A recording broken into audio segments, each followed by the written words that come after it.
So from just about the right side of the dam, across the Kim Smith Ranch, or about the last wagon ranch, is where the building will sit. There will be support infrastructure around the building, such as supplier buildings, other things like that, an office building for our employees. The power plants will be north of the building, between the building and the reservoir.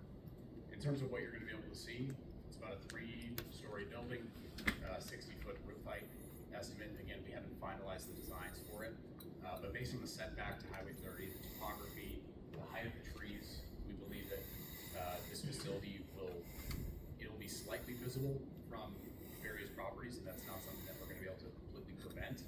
But it's definitely not going to be like you're driving down Highway 30 and for 5 miles all you see is a building. It's going to be set back, and as we have in our Grimes County abatement, we do have a 500-foot setback from neighboring structures. But beyond that, like, we aim to be a good neighbor, and while sometimes we may have a roadway or a guard shack or something that approaches that buffer, you don't want to be a nuisance. We don't want to create enemies with the people that we're neighboring with. We want to be a good community member, especially because our employees are part of the community. In terms of power, we're bringing our own power generation, and is going to be a facility that is self-sufficient from a power perspective. We're also going to bring massive batteries to store power. We'll be hooking up to the ERCOT grid and the MISO grid with our power plants and our batteries at the same time. And so all of this will make the transmission, I promise I won't nerd out too much, it'll make the transmission really efficient around here. So there's been a lot of transmission built, and it's a good resource for being able to integrate with the local infrastructure without taking. This will definitely not increase people's residential electricity rates, and I know that for a fact. On water, we did not come here to deplete natural water resources. We came here specifically for the reservoir storage capacity. So, working back from releases from the reservoir for us is first and foremost and only a storage vessel.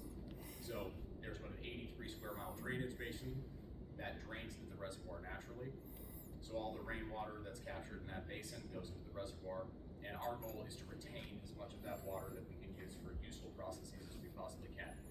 We don't want to let water leave, whether it be evaporation or via releases, because we own the water that is inside and stored within the reservoir.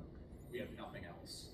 So we don't have any industrial permanent groundwater wells, and that water that we put into the reservoir is what we plan to use for our manufacturing process. So in terms of releases, while I can no longer say that we're going to be contributing to general recreation, because the TMPA plan has been shut down since 2019, they have been releasing water instead of using it because the plant's no longer using it. So you may have seen water releases, after big rainfalls.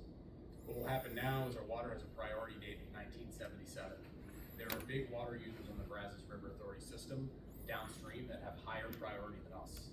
So if there's a drought year, a heavy drought, and that drought is called for water priority earlier than 1977, we will have to open the reservoir and let that water downstream. There's only a couple big consumers downstream that we can be called for priority, but the benefit to the folks who may